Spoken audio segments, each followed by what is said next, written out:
lire à voix haute comme ça, c'était vraiment pas facile. Donc j'appréhende beaucoup le chapitre, enfin les 2 chapitres à venir, enfin jusqu'à la fin, parce qu'il nous reste 4 chapitres. Donc on en lit 2 ce soir et dimanche on finit le livre. Oui, petit Serpentard. Et je suis Serpentard, moi. J'adore, vraiment. Oui, la scène était une des rares que je trouve qui est bien faite. Le seul regret que j'ai dans le film par rapport à la caverne, c'est que Dumbledore ne dit pas à Harry de penser au feu. Alors qu'il lui dit dans le livre et dans le livre. Parce qu'en fait, ce que j'ai un peu de mal avec les films, c'est que Harry est présenté tout le temps comme un héros. Tout le temps, il est valorisé beaucoup plus qu'il ne l'est en réalité. Et alors que dans les livres, pas forcément, il reste plus humain en fait. Et Dumbledore lui dit d'utiliser le feu. Mais oui, non mais... Et dans les films, il lui dit pas, donc il va quelque part, dit pas, il va pas y penser tout seul, tu vois. Tandis que je m'en souviens, quand j'ai lu le livre, à ce moment-là où il se fait attaquer et tout, je m'en souviens d'avoir hurlé au livre, mais putain, utilise le feu, utilise ta baguette, bordel de cul. Et il y pense pas, bon, ce qui est normal aussi, puisqu'il est en état de stress intense. Mais au moins Dumbledore le prévient, et du coup, voilà. Tandis que dans les films, il est beaucoup plus présenté comme un héros, alors que bon. Mais bon, j'aime bien le personnage d'Harry, c'est juste pas mon personnage préféré. Surtout avec l'épilogue, on va dire. Enfin, non, pas l'épilogue, ça va, en vrai, ça va. C'est surtout la pièce de théâtre, L'Enfant Maudit. L'Enfant Maudit, déception de Harry. C'est pas un adulte qui a très très bien évolué. Mais bon, bref. Du coup, on est au chapitre 27 qui s'intitule La tour frappée par la foudre. Donc, pour faire un petit résumé, ils sont sur le chemin du retour avec Dumbledore qui est donc extrêmement affaibli par la potion. Harry l'aide à transplaner, etc. etc. Et surtout, il lui promet qu'il va l'aider à transplaner. Et la dernière phrase, c'était que Harry lui disait de ne pas s'inquiéter. Et Dumbledore lui disait: je ne m'inquiète pas, Harry, je suis avec toi. Donc voilà, let's go pour la suite. De retour sous le ciel et ses étoiles, Harry hissa Dumbledore au sommet du rocher le plus proche, puis l'aida à se relever. Trempé, frémissant, soutenant toujours le poids de Dumbledore, Harry se concentra plus intensément qu'il ne l'avait jamais fait sur sa destination, Préolard. Les yeux fermés, serrant de toutes ses forces le bras de Dumbledore, il se laissa envahir une fois de plus par cette horrible sensation d'être comprimé de toutes parts. Avant même d'avoir ouvert les yeux, il sut qu'il avait réussi. Et coucou Salam Z, installe-toi bien. L'odeur de sel, la brise de mer avait disparu. Dumbledore et lui, tremblant, ruisselant, se trouvaient à présent dans la grande rue de Préolard. Pendant un terrible moment, l'imagination de Harry lui donna l'impression que des inféries rampaient, émergeant entre les boutiques. Mais il battait des paupières pour chasser ces images et vit qu'en réalité, rien ne bougeait. Tout était tranquille, l'obscurité complète, à part le scintillement de quelques réverbères et des fenêtres éclairées. On a réussi, professeur, murmura Harry avec difficulté. Il prit soudain conscience d'une douleur cuisante dans sa poitrine. Nous y sommes parvenus. Nous avons pris l'Horcrux. Dumbledore vacilla contre lui. Pendant un instant, Harry crut que c'était son transplanage maladroit qui lui avait fait perdre l'équilibre. Mais à la lueur lointaine d'un réverbère, il vit son visage, plus pâle, plus moite que jamais. « Monsieur, ça va ?» « Il m'est arrivé de me sentir mieux, » répondit Dumbledore d'une voix faible. Mais il trouva encore la force de contracter les lèvres pour en faire un sourire. Cette potion n'était pas une boisson recommandée pour la santé. Sous les yeux horrifiés de Harry, Dumbledore s'effondra alors par terre. « Vous allez vous remettre, ne vous inquiétez pas. Il regarda désespérément autour de lui pour essayer de trouver du secours, mais il n'y avait personne. Il ne voyait d'autre solution que d'emmener le plus vite possible Dumbledore à l'infirmerie. Nickel, ça me cède courage. Il faut que vous reveniez à l'école, monsieur. Madame Pomme-Fraîche. Non, dit Dumbledore. C'est le professeur Rogue dont j'ai besoin. Mais je ne crois pas que je pourrais bien tenir longtemps. Alors écoutez, je vais aller frapper à une porte, essayer de trouver un endroit où vous pouvez rester. Ensuite, je courrai chercher Madame Severus, l'interrompit Dumbledore, en articulant clairement. J'ai besoin de Severus. Très bien, dans ce cas je vais aller chercher Rogue. Mais il faudra que je vous laisse un moment pour vous. Avant que Harry ait eu le temps de faire un geste, il entendit des bruits de pas précipités derrière lui. Il sentit son cœur bondir. Quelqu'un les avait vus. Quelqu'un savait qu'il avait besoin d'aide. Se retournant, il reconnut Madame Rosmerta qui courait vers eux, le long de la rue sombre, vêtue d'une robe de chambre en soie brodée de dragon, chaussée de pantoufles à pompons et à talons hauts. Je vous ai vu transplaner au moment où je fermais les rideaux de ma chambre. Dieu merci, Dieu merci. Je ne savais plus quoi. Mais qu'est-ce qu'il vous arrive, Albus? Elle s'arrêta, le souffle court, et regarda Dumbledore les yeux écarquillés. Il est blessé, dit Harry. Madame Rosmerta peut-il attendre aux 3 balais pendant que je vais chercher à l'école de l'aide? Vous n'allez sûrement pas y aller tout seul, vous ne vous rendez pas compte. Si vous m'aidez à le porter, poursuivit Harry, sans l'écouter, nous pourrons l'amener à l'intérieur. Que s'est-il passé demanda Dumbledore.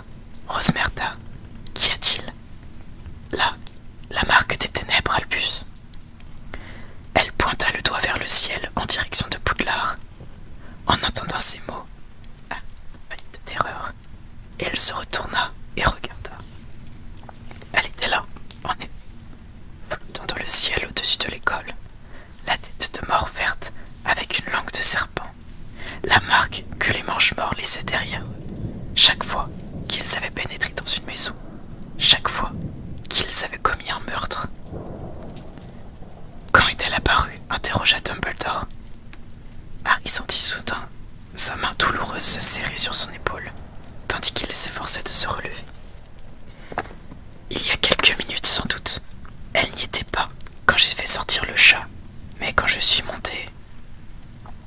Il faut tout de suite retourner au château, dit Dumbledore. Bien qu'il fût encore chancelant, il sentit maîtriser pleinement la situation. Rosmerta, nous avons besoin de moyens de transport, des balais. J'en ai 2 derrière le bar, répondit-elle, l'air épouvanté. Vous voulez que j'aille les chercher? Non, Harry peut s'en charger. Harry leva aussitôt sa baguette. Axio, les balais de Rosmerta. Un instant plus tard, ils entendirent un grand bruit, et la porte du pub s'ouvrit à la volée. 2 balais foncèrent dans la rue comme s'ils faisaient la course, puis s'immobilisèrent à côté de Harry, vibrant légèrement à la hauteur de sa taille. Rosmerta, s'il vous plaît, envoyez un message au ministère, dit Dumbledore en montant sur le balai le plus proche. Il se peut que personne, à Poudlard, ne soit encore rendu compte de ce qu'il se passe. Harry, mets ta cape d'invisibilité. Harry sortit sa cape de sa poche et la déploya sur lui avant d'enfoncer son balai.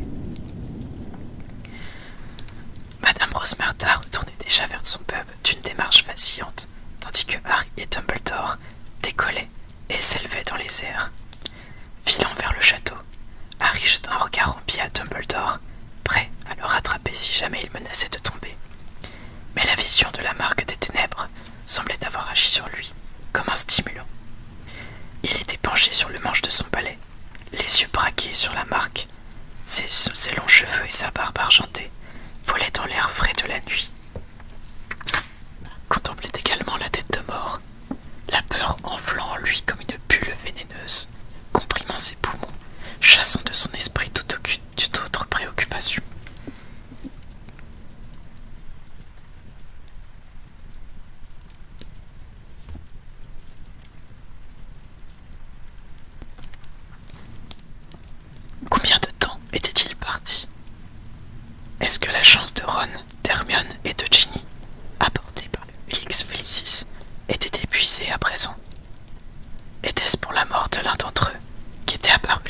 au-dessus de l'école, ou pour celle de Neville, ou de Luna, ou d'un autre membre de l'AD. Et s'il en était ainsi, c'était lui qui leur avait demandé de patrouiller dans les couloirs, de quitter la sécurité de leur lit. Allait-il être à nouveau responsable de la disparition d'un ami? Alors qu'ils volaient au-dessus de la route sombre et sinueuse qu'ils avaient auparavant parcourue à pied, Harry entendit, dominant le sifflement du vent dans ses oreilles, Dumbledore marmonnait à nouveau dans une langue étrange. Il comprit pourquoi lorsqu'il sentit son palais trépider au-dessus des murailles qui délimitaient le parc. Dumbledore conjurait les enchantements qu'il avait lui-même mis en place autour de l'école pour qu'il puisse pénétrer, alors dans son enceinte sans ralentir. La marque des ténèbres brillait juste au-dessus de la tour d'astronomie, la plus haute du château. Cela signifiait que le meurtre avait eu lieu ici même. Dumbledore avait déjà franchi les remparts, crénelés de la tour et descendait de son palais. Harry atterrit à côté de lui quelques secondes plus tard et regarda de tous côtés. Le sommet de la tour était désert. La porte donnant sur l'escalier en colimaçon qui descendait dans le château était fermée. Il n'y avait aucune trace de lutte, de combat mortel, de cadavres. Qu'est-ce que ça signifie? Demanda Harry à Dumbledore, en levant les yeux vers la tête de mort verdâtre à la langue de serpent qui jetait des lueurs maléfiques au-dessus d'eux. Est-ce la vraie marque? Est-ce que quelqu'un a vraiment été professeur? Dans la faible lumière qui diffusait la marque, Harry vit Dumbledore crispé, sa main noircie sur sa poitrine. « Va réveiller Séverus », dit celui-ci d'une voix faible, mais distincte. « Raconte-lui ce qu'il s'est passé et emmène-le-moi. Ne fais rien d'autre, ne parle à personne d'autre, et n'enlève pas ta cape, je t'attendrai ici. Mais tu as promis de m'obéir, Harry. Vas-y. » Harry se précipita vers la porte qui ouvrait sur l'escalier, mais à peine avait-il mis la main sur l'anneau de fer qu'il entendit des bruits de pas de l'autre côté. Il se retourna vers Dumbledore, qui lui fit signe de reculer.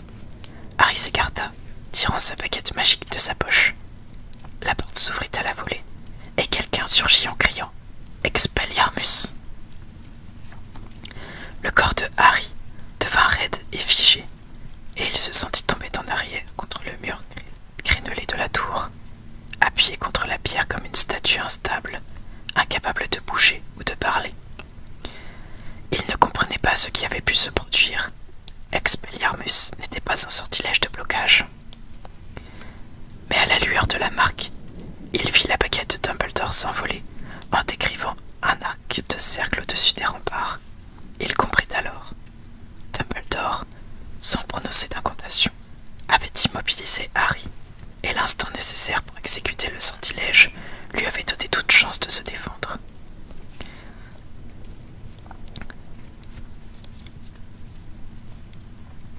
Pas de soucis, FMA, bonne nuit à toi, c'est fait pour ça, t'inquiète. Debout contre les remparts, le visage livide, Dumbledore ne manifestait toujours aucun signe de panique ou de détresse. Il se contenta de regarder celui qui l'avait désarmé et lança « Bonsoir, Draco ». Malfoy s'avança, jetant un rapide coup d'œil aux alentours pour s'assurer qu'il était seul avec Dumbledore. Son regard tomba sur le deuxième balai. « Qui est avec vous ?» Une question que je pourrais te retourner, à moins que tu n'agisses seul. Harry vit les yeux pâles de Malfoy se reposer sur Dumbledore, dans l'éclat verdâtre de la marque. « Non, déclara-t-il, j'ai des renforts, il y a des mange-morts dans votre école ce soir. » Intéressant, dit Dumbledore, comme si Malfoy était en train de lui montrer un travail scolaire ambitieux. « C'est très bien, vraiment. Tu as donc trouvé le moyen de les faire entrer. » Oui, répondit Malfoy, la respiration saccadée. Juste sous votre nez, et sans que vous ne vous en rendiez compte. Ingénieux, pourtant pardonne-moi, mais où sont-ils en ce moment? Tu n'as pas l'air d'avoir beaucoup de renforts. Ils dû affronter quelques membres de votre garde rapprochée. Ils se battent à l'étage inférieur. Ça ne sera plus très long. Je suis monté le premier. J'ai un travail à accomplir. Eh bien, dans ce cas, accomplis-le, mon garçon, conseilla Dumbledore à voix basse. Il y eut un silence. Harry restait prisonnier de son propre corps, invisible et paralysé, le regard fixé sur eux. Tendant l'oreille pour essayer d'entendre des bruits lointains du combat qui menaçait les Mangemorts. Devant lui, Draco Malfoy se contentait d'observer Albus Dumbledore qui, aussi incroyable que cela puisse paraître, souriait. Draco, tu n'es pas un tueur. Comment le savez-vous? Répliqua aussitôt Malfoy. Il sembla prendre conscience de la puérilité de ses paroles. Harry le vit rougir dans le halo verdâtre de la marque. Vous ne savez pas de quoi je suis capable, reprit-il d'un ton plus résolu. Vous ne savez pas ce que j'ai fait. Oh si, je le sais, assura Dumbledore avec douceur. Tu as presque réussi à tuer Katy Bell et Ronald Weasley. Tu as désespérément essayé de me tuer moi-même tout au long de l'année. Pardonne-moi, Draco, mais ces tentatives étaient bien timides. Si timides, pour être franc, que je me demande si tu y as vraiment mis tout ton cœur. Bien sûr que oui, s'exclama Malfoy avec véhémence.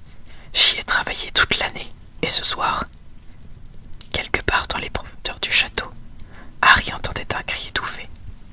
Malfoy se raidit et jeta un regard en arrière. Quelqu'un est en train de livrer un beau combat, commenta Dumbledore sur le ton de la conversation. Mais que disais-tu?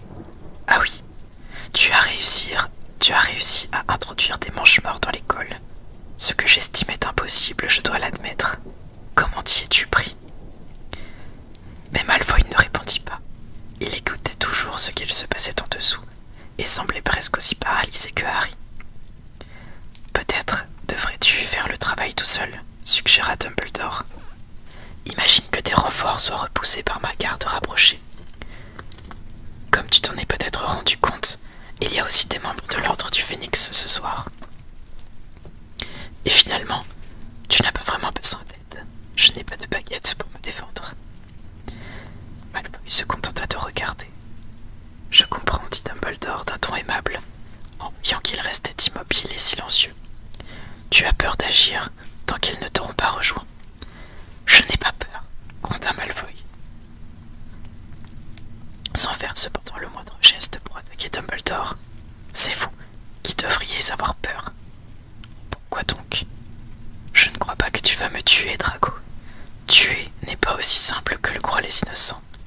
Dis-moi plutôt, pendant que nous attendons des amis, comment as-tu réussi à les faire entrer ici? Il semble qu'il t'ait fallu beaucoup de temps pour trouver le moyen d'y parvenir. Malfoy semblait combattre une forte envie de hurler ou de vomir. Il déglutit et respira profondément à plusieurs reprises, lançant des regards mauvais. Sa baguette pointait droit sur son cœur. Puis, comme si c'était plus fort que lui, il dit: J'ai dû réparer cette armoire à disparaître qui était cassée et dont personne ne s'est plus servi depuis des années. Celle dans laquelle Montaigne s'est perdu l'année dernière. Ah! Dumbledore poussait un soupir qui était pour moitié un gémissement. Il ferma les yeux un instant. C'était astucieux. Il y en avait deux, j'imagine. L'autre est chez Barjo et Burke, répondit Malfoy. Il existait une sorte de passage entre elles. Montag m'a dit que quand il s'est retrouvé coincé dans celle de Poudlard, il était prisonnier d'une sorte de vide, mais parfois, il entendait ce qu'il se passait dans l'école, et parfois, ce qui se passait dans la boutique, comme si l'armoire voyageait entre les deux.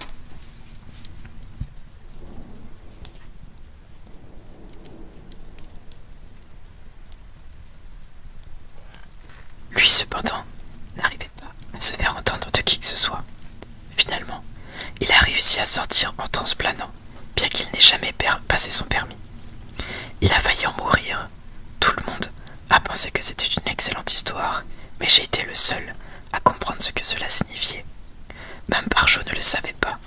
Moi seul ai compris qu'il y avait peut-être un moyen de pénétrer à Poudlard grâce à ces deux armoires, si j'arrivais à réparer celle qui était cassée. Très bien, murmura Dumbledore. Donc, les Mange-Morts ont pu passer de chez Barjo et Burke jusqu'à dans l'école. Un plan ingénieux, très ingénieux. Et comme tu le disais, juste sous mon nez. Oui, répondit Malfoy qui, bizarrement, semblait tirer courage et réconfort des éloges de Dumbledore. Oui, exactement. Mais il y a eu des moments, poursuivit Dumbledore, où tu n'étais pas sûr de pouvoir réparer l'armoire. Tu t'es donc rabattu sur d'autres méthodes plus grossières, moins bien imaginées. M'envoyer par exemple un collier ensorcelé qui ne pourrait atteindre qu'une mauvaise cible, ou empoisonner un hydromel que j'avais très peu de chance de jamais boire. Il n'empêche que vous ne saviez pas qui se cachait derrière tout ça, ricana Malfoy. Dumbledore glissa légèrement contre le rempart de la tour, ses jambes faiblissant, et Harry lutta en vain, incapable de parler, contre l'enchantement qui le paralysait. Il se trouve que si, répondit Dumbledore, j'étais sûr que c'était toi. Dans ce cas, pourquoi ne pas m'avoir empêché d'agir, interrogea Malfoy. J'ai essayé, Drago. Le professeur Rogue, sur mes instructions, a gardé un œil sur toi. Pas sur vos instructions. C'est à ma mère qu'il l'a promis. Bien sûr, Drago. C'est ce qu'il te disait, mais c'est un agent double, espèce de vieillard stupide. Il ne travaille pas pour vous, contrairement à ce que vous croyez. Il faut admettre que nous différons sur ce point, Drago. Et il se trouve que j'ai confiance dans le professeur Rogue. Eh bien, vous vous mettez le doigt dans l'œil, railla Malfoy. Il m'a proposé son aide. Il voulait toute la gloire pour lui. Il voulait participer à l'action. Qu'est-ce que vous faites, me disait-il. C'est vous, le coup du collier. Voilà qui était stupide, cela aurait pu tout cacher. Mais je ne lui ai pas révélé ce que je préparais dans la salle sur demande. Quand il se réveillera demain, tout sera terminé, et il ne sera plus le favori du Seigneur des Ténèbres. Il ne sera plus rien comparé à moi. Très flatteur, dit Dumbledore d'une voix douce. Il est toujours agréable de voir son travail apprécié, bien sûr. Mais tu as quand même dû avoir un complice. Quelqu'un à Préolard qui a pu glisser à Cathy le Ah. Dumbledore ferma une nouvelle fois les yeux et dodelina de la tête comme s'il était sur le point de s'endormir. Bien sûr, Rosmerta, reprit-il. Depuis combien de temps est-elle soumise au sortilège de l'Imperium? Vous avez enfin compris, lança Malfoy d'un ton sarcastique. Il y eut un autre cri au-dessous, un peu plus fort cette fois. Malfoy, nerveux, jeta encore un coup d'œil derrière lui, puis se tourna à nouveau vers Dumbledore qui poursuivit. Donc, cette pauvre Rosmerta a été obligée de se cacher dans ses propres toilettes pour donner le collier à la première élève de Poudlard qui entrerait seule. Et l'hydromel empoisonné, bien sûr. Rosmerta y verser le poison à ta place avant d'envoyer la bouteille à Slughorn, en croyant que ce serait mon cadeau de Noël. Oui, très habile, très habile. Ce malheureux monsieur Rusard n'aurait jamais pensé, bien entendu, à vérifier une bouteille de chez Rosmerta. Dis-moi, comment tu prenais-tu pour entrer en relation avec elle? Je croyais que tous les moyens de communication entre l'école et l'extérieur étaient surveillés. J'utilisais des pièces de monnaie ensorcelées, répondit Malfoy, comme s'il se sentait obligé de s'expliquer, la main dans laquelle il tenait sa baguette, agitée de tremblement. J'en avais une, elle avait l'autre. Je pouvais ainsi lui envoyer des messages. N'était-ce pas le moyen de communication secret dont se servait l'année dernière le groupe qui s'était donné pour nom l'armée de Dumbledore? Dumbledore parlait d'une voix légère, sur le ton de la conversation, mais Harry le vit glisser encore de quelques centimètres contre le rempart. Oui, c'est eux qui m'ont donné l'idée, dit Malfoy avec un sourire de travers. J'ai aussi eu l'idée d'empoisonner l'hydromel grâce à la sang de pourbe. Granger, je l'ai entendu dire à la bibliothèque que Rusard n'arriverait pas à reconnaître les potions.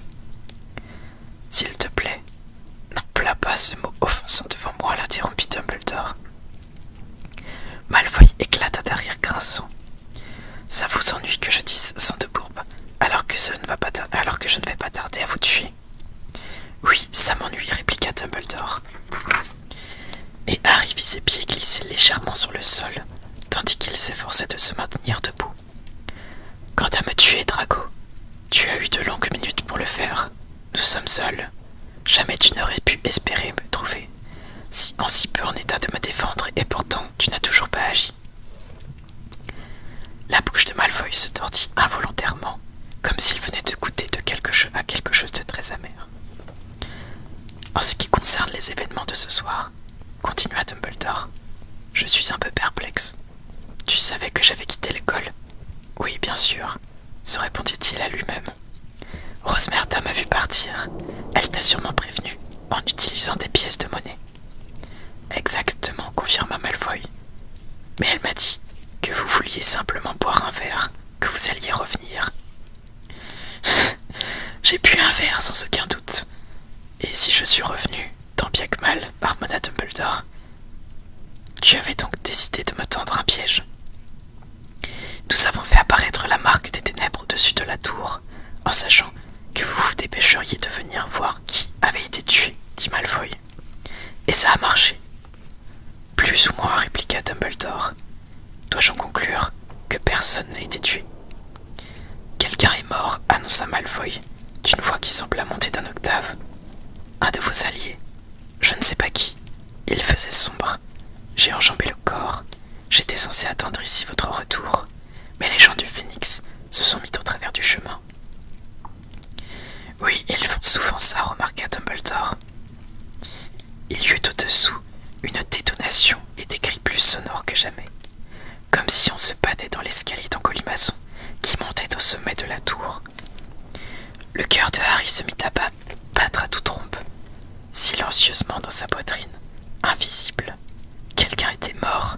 Malfoy avait enjambé le corps, mais qui était-ce? Il ne reste plus beaucoup de temps, quoi qu'il arrive, dit Dumbledore. Alors, examinons tes options, Drago. Mes options, s'exclama Drago. Je suis là, avec ma baguette à la main. Je m'apprête à vous tuer. Mon cher ami, cessons de jouer à ce jeu. Si tu avais dû me tuer, tu l'aurais fait dès que tu m'as désarmé. Tu n'aurais pas perdu de temps à bavarder agréablement sur les moments mis en œuvre. Sur les moyens mis en œuvre. Je n'ai aucune option, s'écria Malfoy qui était devenu brusquement aussi pâle que Dumbledore. Je dois aller jusqu'au bout, sinon il me tuera, et il tuera toute ma famille. Je mesure la difficulté de ta position, dit Dumbledore. Pourquoi donc crois-tu que je n'ai pas essayé de t'arrêter plus tôt? Parce que je savais que si tu avais été tué, que tu aurais été tué. Si Lord Voldemort s'était rendu compte que je te soupçonnais. Malfoy eut une grimace en entendant prononcer le nom. Je n'ai pas voulu te parler de la mission qu'il t'avait confiée, et dont j'étais au courant, de peur qu'ils se servent de toi et de la Légimancie, poursuivit Dumbledore. Mais maintenant, au moins, nous pouvons dialoguer sans détour. Aucun mal n'a été fait, tu n'as blessé personne, bien que tu aies eu de la chance que tes victimes imprévues aient survécu. Je peux t'aider, Drago. Non, vous ne le pouvez pas, répliqua Malfoy. La main qui tenait sa baguette secouait intensivement. Personne ne le peut. Il m'a ordonné de le faire. Sinon, il me tuerait. Je n'ai pas le choix. Rejoins le bon camp, Drago, et nous te cacherons mieux que tu ne saurais l'imaginer. En plus, je peux envoyer des membres de l'ordre chercher ta mère dès ce soir pour la cacher aussi. Actuellement, ton père est en sécurité à Azkaban. Le moment venu, nous pourrons le protéger à son tour. Pense du bon côté, Drago. Tu n'es pas un tueur.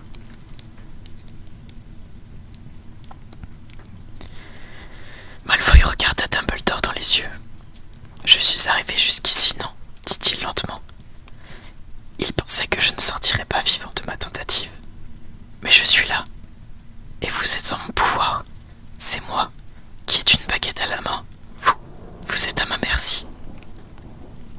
Non, Drago, répondit Dumbledore à voix basse. C'est ma merci qui compte à présent, pas la tienne. Malfoy resta resta silencieux. Il avait la bouche ouverte, sa main toujours tremblante. Harry crut voir sa baguette s'abaisser légèrement. Soudain, un martèlement de pas retentit dans l'escalier. Quelques secondes plus tard, Malfoy fut violemment repoussé par 4 personnes vêtues de robes noires qui firent irruption au sommet de la tour. Toujours paralysé, sans même pouvoir scier des yeux, Harry regarda avec terreur les 4 nouveaux venus. Apparemment, les Mangemorts avaient remporté le combat qui s'était déroulé en dessous. Un homme massif, le regard oblique, les traits étrangement de travers, pouffa de rire d'une voix sifflante. « Dumbledore coincé !» s'exclama-t-il. Il se tourna vers une petite femme trapue, au sourire avide, qui donnait l'impression d'être sa sœur. « Dumbledore sans baguette, Dumbledore seul. Bravo, Drago, bien joué. »« Bonsoir, Amicius, » dit Dumbledore, très calme, comme s'il venait de recevoir des amis à dîner. « Tu es venu avec Alecto, c'est charmant. » La femme eut un petit rire courroucé.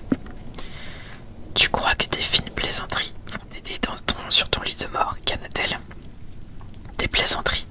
Oh non, c'est ce qu'on appelle les bonnes manières, » répliqua Dumbledore. « Vas-y donc, » dit l'homme qui se trouvait le plus près de Harry, un personnage massif, aux longs membres, avec des cheveux et des favoris gris en bataille, et dont la robe noire de Mangemort paraissait trop serrée pour lui. Jamais Harry n'avait entendu une telle voix. On aurait dit une sorte d'aboiement rauque, une puissante odeur de terre, de sueur, et à n'en pas douter, de sang émanait de lui. Ses mains crasseuses avaient de longs ongles jaunes. « C'est toi, Fenrir ?» demanda Dumbledore. « En effet, » dit l'autre de sa voix râpeuse. « Ça te fait plaisir de me voir, Dumbledore ?»« Non, pas vraiment. » Fenrir Greyback sourit, montrant des dents pointues. Du sang coulait sur son menton, et il se léchait lentement les babines avec une expression obscène. « Tu sais à quel point j'aime les enfants, Dumbledore. Dois-je en conclure que tu n'attends même pas la pleine lune, que tu n'attends même plus la pleine lune pour attaquer? C'est très inhabituel. Tu as donc un tel goût pour la chair humaine qu'il ne lui suffit plus d'être satisfait une fois par mois. » Exactement, répondit Greyback. Ça te choque, n'est-ce pas, Dumbledore? Ça te fait peur? Je ne peux pas prétendre en tout cas que ça ne me dégoûte pas, répliqua Dumbledore. En effet, je suis un peu choqué que Drago t'ait amené dans cette école où habitent tous ses amis. Ce n'est pas moi qui les fait venir, dit Malfoy dans un souffle. Il ne regardait pas Greyback, ne voulait même pas lui jeter un coup d'œil. Je ne savais pas qu'il serait ici. Je ne manquerai pour rien au monde une visite à Poudlard, Dumbledore, lança Greyback de sa voix rauque. Il y a d'ici tant de gorges à lacérer. Délicieux, délicieux. Il leva un ongle jauni avec lequel il se cura d'une incisive en lorgnant Dumbledore. Je pourrais m'occuper de toi en guise de dessert, Dumbledore. Non, dit sèchement le 4e Mangemort. Il avait une tête aux traits grossiers, brutaux. Nous avons des ordres, c'est Drago qui doit le faire. Vas-y Drago, dépêche-toi. Malfoy semblait être moins résolu que jamais.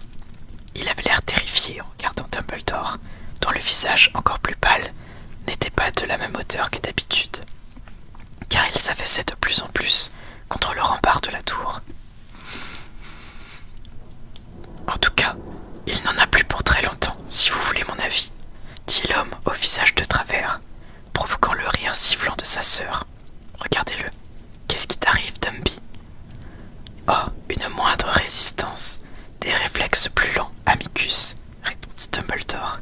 Bref, la vieillesse, peut-être que ça t'arrivera aussi un jour, si tu as la chance de parvenir jusque-là. Qu'est-ce que ça veut dire, hein? Qu'est-ce que ça veut dire? S'écria le Mangemort, soudain violent. Toujours pareil avec toi, pas vrai, Dumby? Tu causes et tu ne fais rien, rien de rien. Je ne comprends même pas pourquoi le Seigneur des Ténèbres se donne la peine de tuer. Allez, Drago, vas-y. Mais à cet instant, d'autres bruits de lutte retentirent un peu plus bas, et une voix cria. Ils ont bloqué l'escalier. Réducto, réducto. Le cœur de Harry fit un nouveau bond dans sa poitrine. Ces quatre-là n'avaient donc pas neutralisé toute opposition. Ils avaient simplement réussi à monter jusqu'au sommet de la tour et, d'après ce qu'on entendait, avaient dressé une barrière entre eux, une barrière invisible. Vite, Drago, maintenant, dit avec colère l'homme au trait grossier. Mais la main de Malfoy tremblait toujours tellement qu'il était incapable de viser. Je vais m'en occuper moi-même, gronda Greyback, en s'avançant vers Dumbledore, les bras tendus, les dents découvertes. J'ai dit non, s'écria l'homme au trait grossier. Il y eut un éclair de lumière et le loup-garou fut projeté en arrière. Il heurta les remparts et vacilla, l'air furieux. Le cœur de Harry, prisonnier du sortilège de Dumbledore, lui martelait les côtes avec une telle force qu'il semblait impossible que personne ne l'entende. Si seulement il avait pu bouger, il aurait lancé un maléfice sous sa cape. Draco, vas-y, ou alors écarte-toi pour que l'un d'entre nous vociféra la femme d'une voix perçante. Mais au même instant, la porte s'ouvrit une nouvelle fois, et Rogue apparut, la main crispée sur sa baguette. Ses yeux noirs balayèrent la scène, allant de Dumbledore, avalé contre le rempart, jusqu'au mange-mort, y compris le loup-garou enragé et Malfoy. Nous avons un problème, Severus, dit Amicus, l'homme à la silhouette massive, dont le regard et la baguette étaient dirigés l'un et l'autre vers Dumbledore. Ce garçon ne semble pas capable de... Mais quelqu'un d'autre avait prononcé le nom de Rogue d'une voix très faible.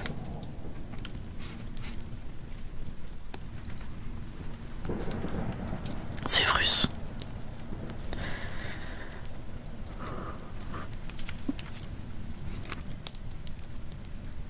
Rien de cette soirée n'aurait pu autant terrifier Harry. Pour la première fois.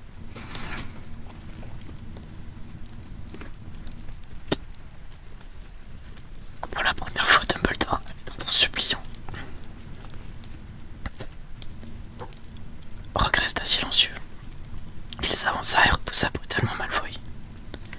Les mange-morts reculèrent sans un mot.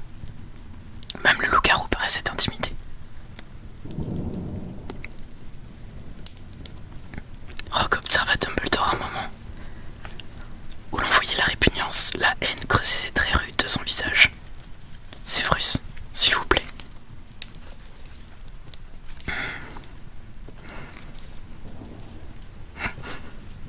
Releva sa baguette et la pointa droit sur Dumbledore. Avada Kedavra. Un jet de lumière verte jaillit de la baguette de Rogue et frappa Dumbledore en pleine poitrine. Le cri d'horreur que Harry aurait voulu pousser ne parvint pas à sortir de sa gorge.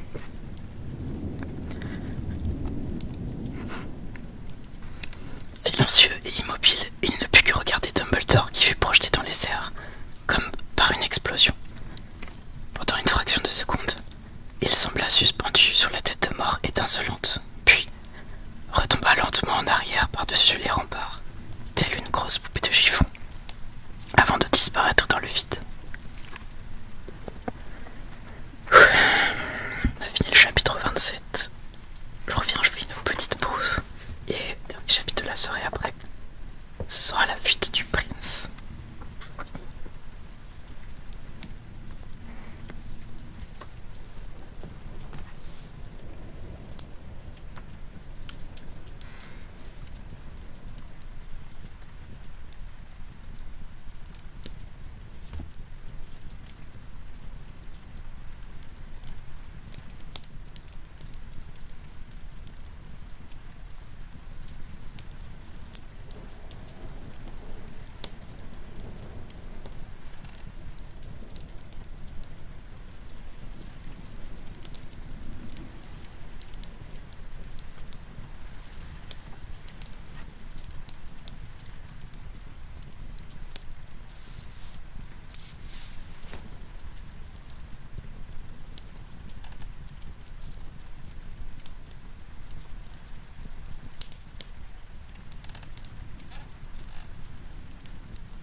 Harry eut l'impression que c'était que lui aussi avait été précipité dans le vide. Ce n'était pas vrai.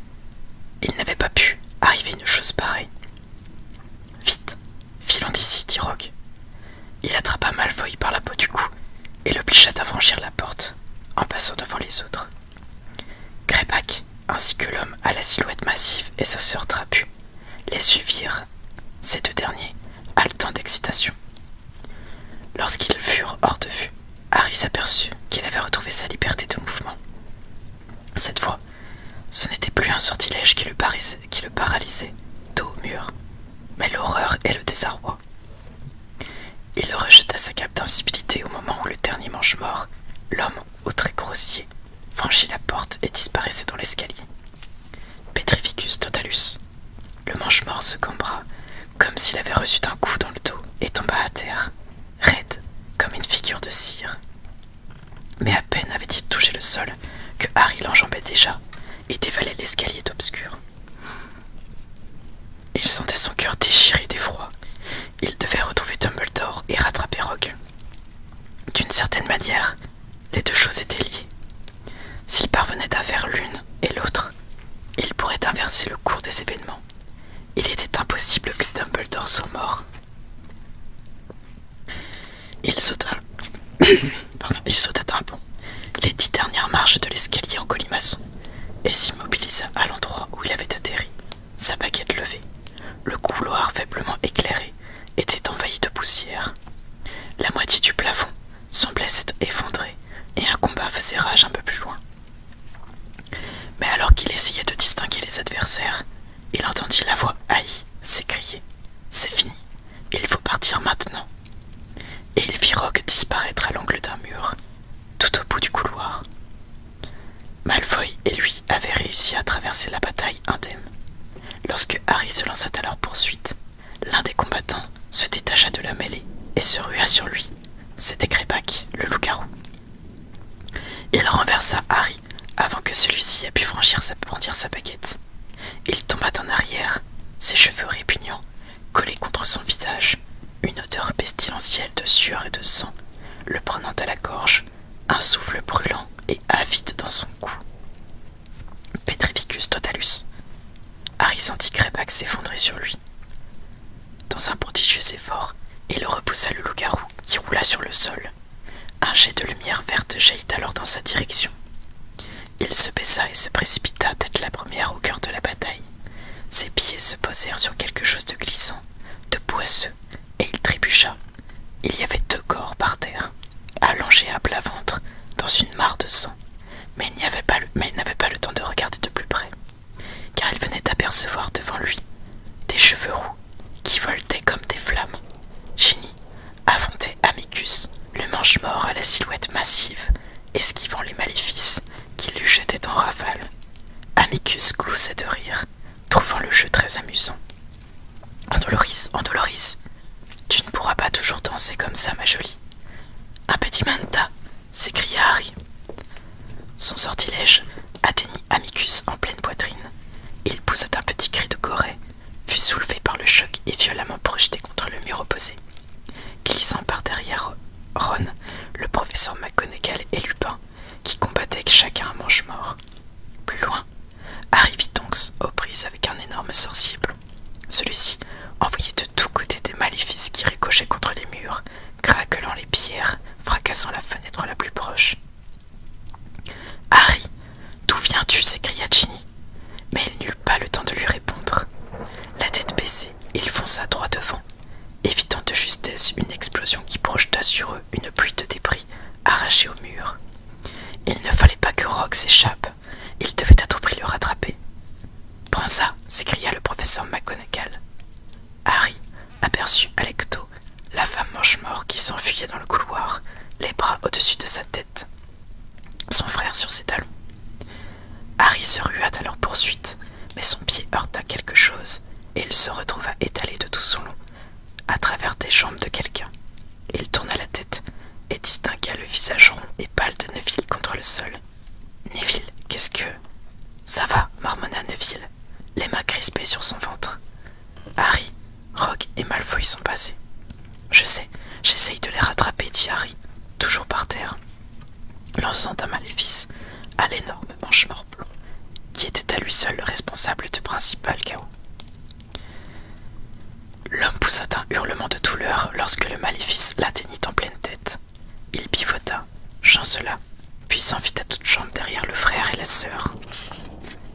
Harry se releva et se précipita le long du couloir, indifférent aux détonations qui résonnaient dans son dos, aux hurlements des autres qui lui criaient de revenir, à l'appel muet des silhouettes étendues à terre dont il ignorait le sort. Il dérapa en tournant à l'angle du mur, ses baskets rendues glissantes par le sang qui y était collé. Rogue avait une avance considérable. Était-il déjà à l'entrée dans l'armoire à disparaître de la salle sur demande, ou l'ordre du Phénix avait-il réussi à en interdire l'accès, à empêcher les mange-morts de s'échapper par ce moyen? Il n'entendit plus que le martèlement de ses pas et le battement de son cœur, tandis qu'il s'élança dans un nouveau couloir désert. Il aperçut alors une empreinte ensanglantée, qui montrait qu'un des mange-morts au moins se dirigeait vers l'entrée du château. L'accès de la salle sur demande était peut-être bel et bien bloqué. Au moment où il tournait un autre coin du mur, dans une longue glissade, un maléfice lui siffla aux oreilles, et il plongea derrière une armure qui explosa. Il vit le frère et la sœur mange-mort dévaler l'escalier de marbre devant lui, et leur lança plusieurs sortilèges, mais il ne parvint à attendre que quelques sorcières en perruque qui se trouvaient dans un tableau accroché au mur, et s'enfuirent en hurlant dans des peintures voisines. Harry sauta par-dessus les débris de l'armure et entendit à nouveau des cris. D'autres personnes dans le château semblaient s'être réveillées. Il s'engouffra dans un raccourci, espérant dépasser le frère et la sœur, et se rapprocher de Rogue et de Malfoy, qui étaient sûrement descendus dans le parc à présent. Sans oublier de sauter par-dessus la marche escamotable, au milieu de l'escalier dérobé, il arriva en bas, franchit une tapisserie et fit irruption dans un couloir où se tenaient plusieurs poufs-souffles, effarés, vêtus de pyjama.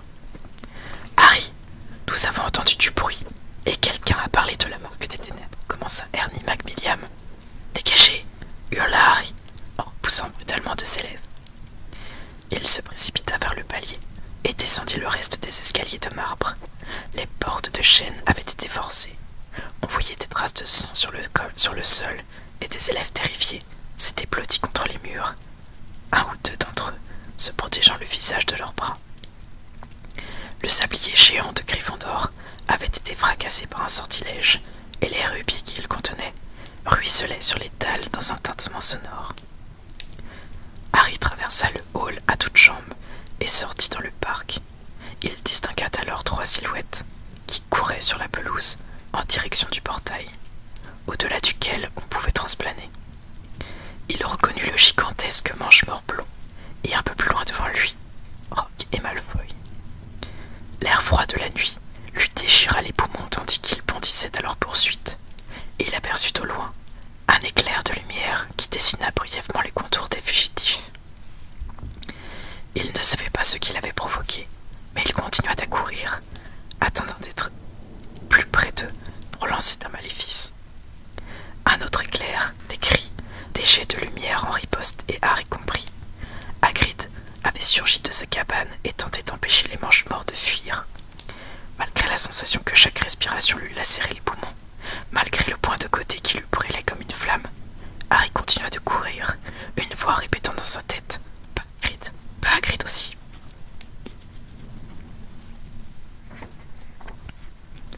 Soudain, quelque chose frappa violemment Harry au creux des reins et il tomba en avant, la tête heurtant le sol, du sang coulant à flot de son nez. Au moment même où il roula sur le dos, sa baguette pointée, il sut que le frère et la sœur, qu'il avait dépassés grâce au raccourci, le rattrapaient. « Impedimenta !» hurla-t-il. Il roula d'une nouvelle fois sur lui-même et resta tapis, contre le sol plongé dans l'obscurité. Miraculeusement, son maléfice avait atteint l'un de ses poursuivants, qui trébucha et s'effondra, entraînant l'autre dans sa chute. Harry se releva d'un bond et courut à nouveau derrière Rogue. Il voyait à présent l'immense silhouette de Hagrid, illuminée par la lumière du croissant de lune qui venait d'apparaître derrière les nuages. Le mange-morts blond lançait des maléfices en cascade, mais la force colossale de Hagrid, la peau épaisse dont il avait hérité de sa mère géante, semblait le protéger. Rogue et Malfoy, pendant ce temps, continuaient de courir. Ils auraient bientôt atteint le portail derrière lequel ils pourraient transplaner. Harry passa tantôt devant Hagrid et son adversaire, visant le dos de Rogue et s'écria « Stupéfixe !» Il rata sa cible. Le jet de lumière manqua la tête de Rogue qui s'exclama « Courez, Draco !» Puis fit volte-face. À 20 mètres l'un de l'autre, Harry et lui se regardèrent un instant avant de brandir leurs baguettes simultanément. Andolo, mais Rogue para le maléfice, projetant Harry en arrière sans lui laisser le temps d'aller jusqu'au bout. Harry roula bas, puis se releva pendant que les gigantesques mange-morts hurlaient derrière lui. Incendio! Harry entendit alors une explosion, et une lumière dansante aux teintes orangées se répandit sur eux. La cabane de Hagrid était en flammes. « Crocture est à l'intérieur, espèce d'abominable !» s'écria Hagrid. Andolo lança Harry pour la deuxième fois, visant la silhouette illuminée par l'incendie. Mais Rogue para à nouveau le maléfice. Harry le vit ricaner. « Vous n'allez quand même pas me jeter des sortilèges impardonnables, Potter !» s'exclama-t-il, sa voix couvrant le rugissement des flammes, les cris de Hagrid et les aboiements frénétiques de Crocture, coincés dans la cabane embrasée. « Vous n'en avez ni l'audace ni la capacité. » Gronda Harry, mais Rogue dévia le sortilège d'un geste du bras, presque désinvolte. « Battez-vous !» lui cria Harry. « Battez-vous, espèce de lâche !»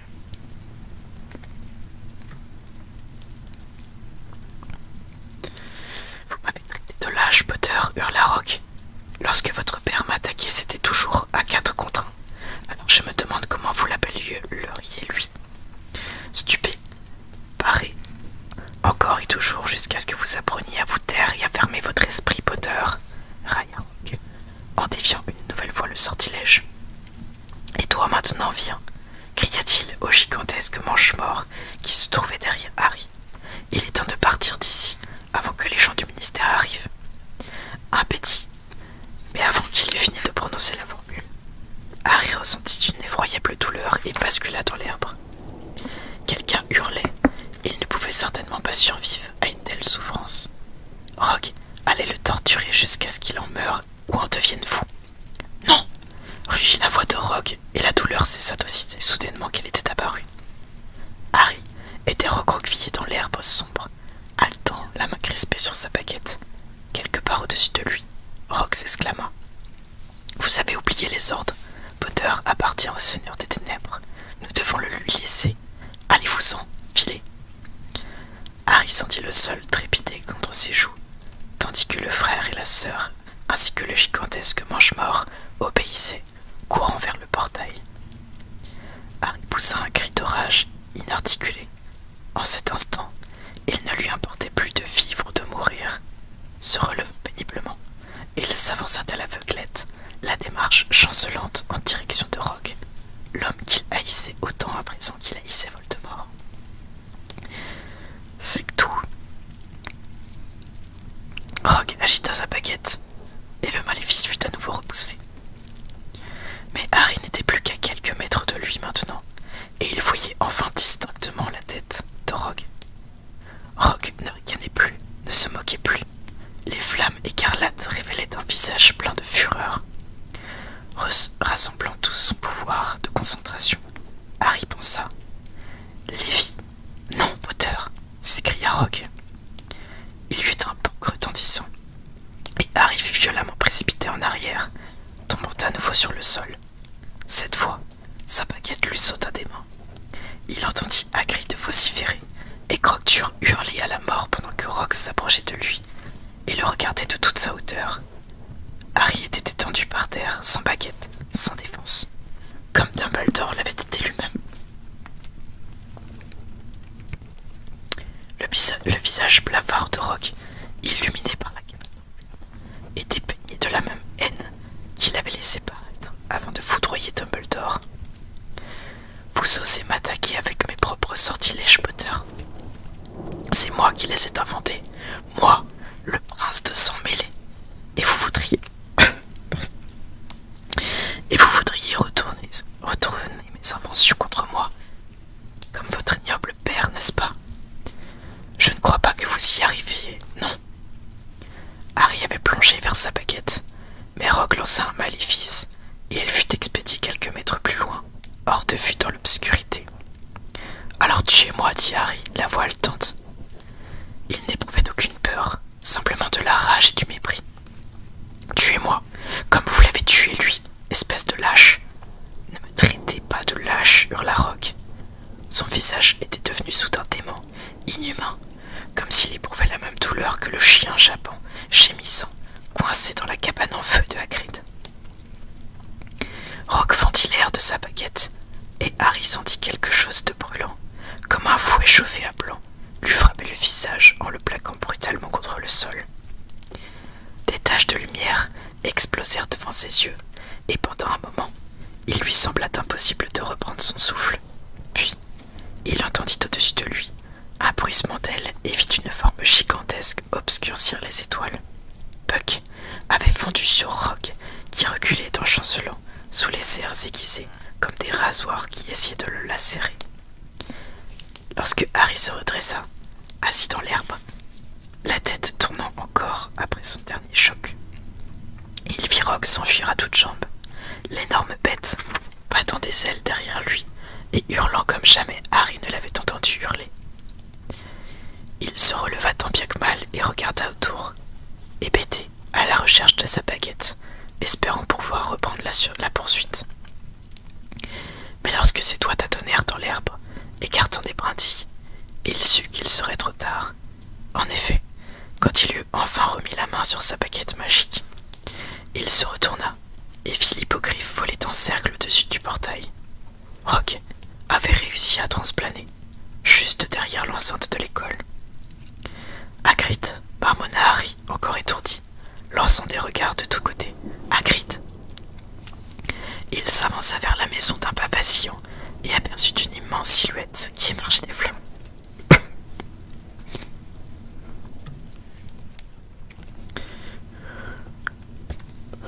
Portant Croque-Dur sur son dos, avec un cri de gratitude, Harry tomba à genoux, tremblant des pieds à la tête. Le corps douloureux, le souffle saccadé, chaque respiration lui transperçait les poumons. « Ça va, Harry? Pas blessé? Dis-moi quelque chose. » La grosse tête hirsute de Hagrid flottait au-dessus de lui, masquant les étoiles. Harry sentit une odeur de feu de bois et de poils de chien brûlé. Il tendit la main et caressa la tiédeur rassurante, vivante de Croque-Dur.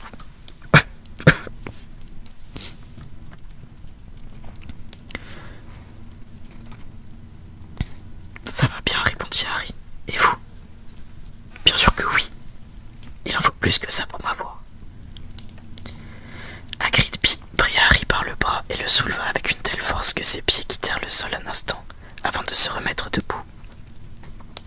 Il vit du sang couler d'une profonde entaille sur la joue de Hagrid, juste au-dessous de son œil qui enflait rapidement. Nous devrions éteindre le feu, dit Harry. La formule, c'est Aquamentis. Je savais que c'était quelque chose comme ça, grommela Hagrid. Il leva son parapluie rose à fleurs, qui sentait le roussi, et lança Aquamentis. Un jet d'eau jaillit alors de l'extrémité du parapluie. À son tour, Harry brandit sa baguette au bout de son bras qui lui sembla lourd comme un plomb, et murmura également l'incantation. Ensemble, ils arrosèrent ainsi la maison jusqu'à ce que la dernière flamme s'éteigne. Ce n'est pas trop grave, affirma Hagrid optimiste, en contemplant quelques minutes plus tard les ruines fumantes. Rien que Dumbledore ne puisse réparer.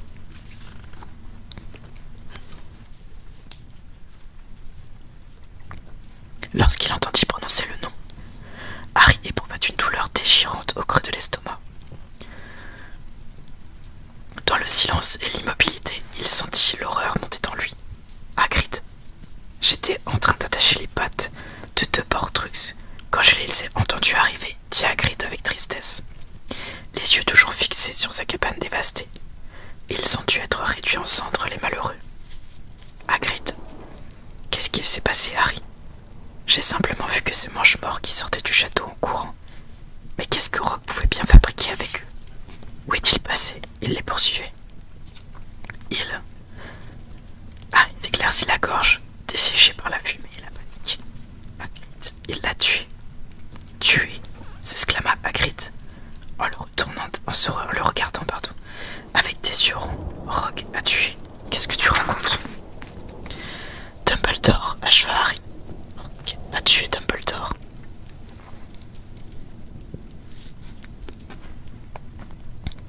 Hagrid le regarda. Ce que sa barbe laissait voir de son visage exprimait une totale incompréhension. Dumbledore? Quoi, Harry? Il est mort. Rogue l'a tué. Ne raconte pas des choses pareilles, répliqua Hagrid d'un ton brusque. Rogue, tuer Dumbledore, ne sois pas stupide, Harry. Qu'est-ce qui te fait dire ça? Ça s'est passé sous mes yeux. Impossible. Je l'ai vu, Hagrid. Hagrid hocha la tête, et il paraissait incrédule, mais compatissant, croyant visiblement que Harry avait reçu un choc sur le crâne, qu'il avait l'esprit embrumé, peut-être à la suite d'un maléfice. Ce qui a dû se passer, c'est que Dumbledore a dit à Rogue de repartir avec les Mange-Morts, assura Hagrid d'un ton confiant. Il faut qu'il continue à jouer son rôle, je suppose. Écoute, je vais te raccompagner à l'école. Viens, Harry.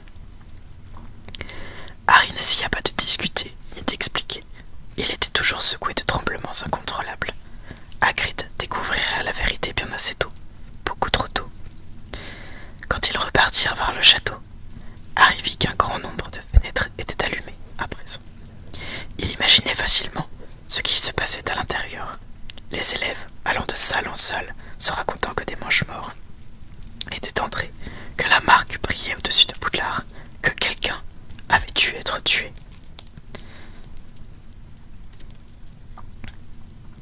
Les portes de chêne étaient ouvertes. La lumière qui provenait de l'intérieur, inondant l'allée et la pelouse, lentement, d'ici, des élèves descendaient les marches, jetant des regards inquiets autour d'eux, guettant le moindre signe de la présence des Mange-Morts qui s'étaient enfuis dans la nuit. Les yeux de Harry, cependant, étaient fixés sur le sol, au pied de la plus haute tour. Il crut distinguer une forme noire, recroquevillée dans l'herbe, bien qu'il fût beaucoup trop loin pour cela. Mais tandis qu'il observait en silence l'endroit où il pensait que se trouvait le corps de Dumbledore, il vit plusieurs personnes converger dans cette direction. « Qu'est-ce qu'il regarde » demanda Hagrid. Harry et lui approchèrent du château, Croque-Dur les suivant aussi près que possible.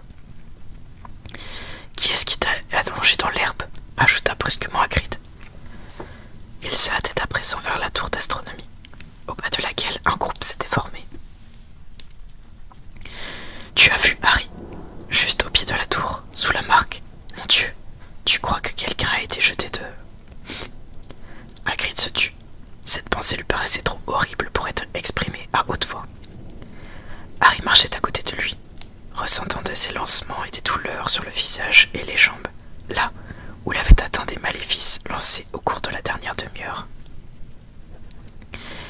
Mais ces sensations étaient étrangement détachées, comme si c'était quelqu'un d'autre qui les éprouvait à côté de lui.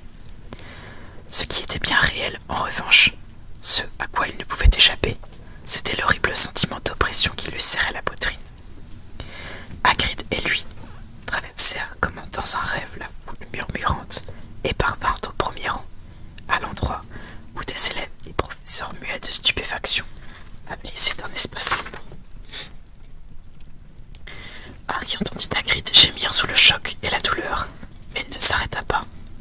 Il continua d'avancer lentement jusqu'à l'endroit où Dumbledore était étendu et s'accroupit auprès de lui.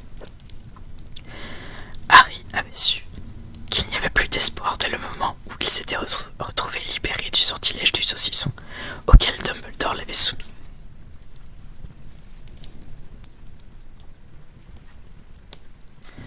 Il savait que cela ne pouvait se produire que si celui qui avait jeté le sort était mort. Mais il n'était toujours pas préparé à voir ainsi, étendu, les bras en croix, brisé, le plus grand sorcier qu'il ait jamais rencontré. qu'il ne rencontrerait jamais.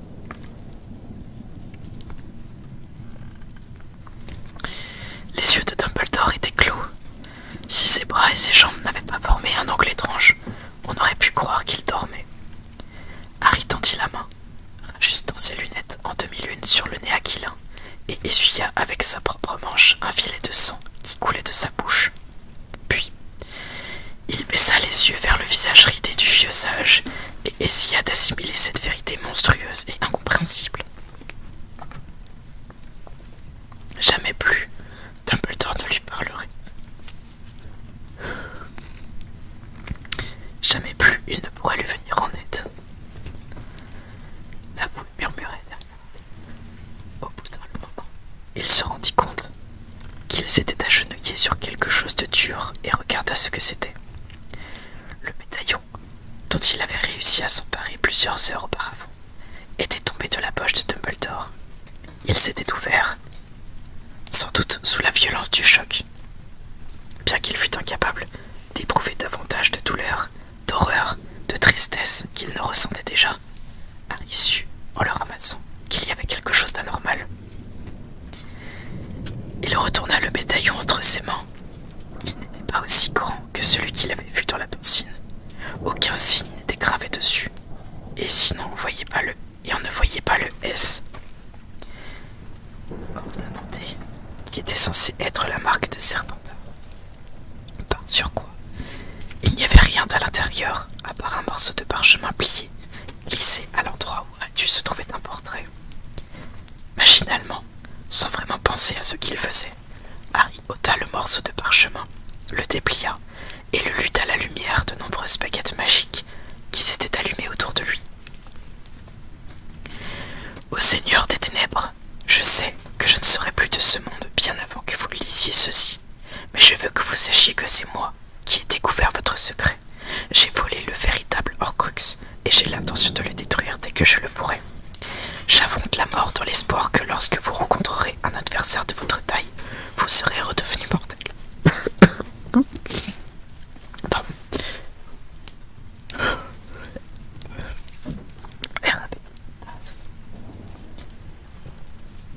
Il ne savait pas ce que signifiait ce message et il s'en fichait. Une seule chose comptait, ce médaillon n'était pas un Horcrux. Dumbledore s'était affaibli pour rien en buvant cette terrible potion. Harry chiffonna le parchemin entre ses doigts et des larmes lui brûlèrent les yeux, tandis que Crocture derrière lui hurlait à la mort.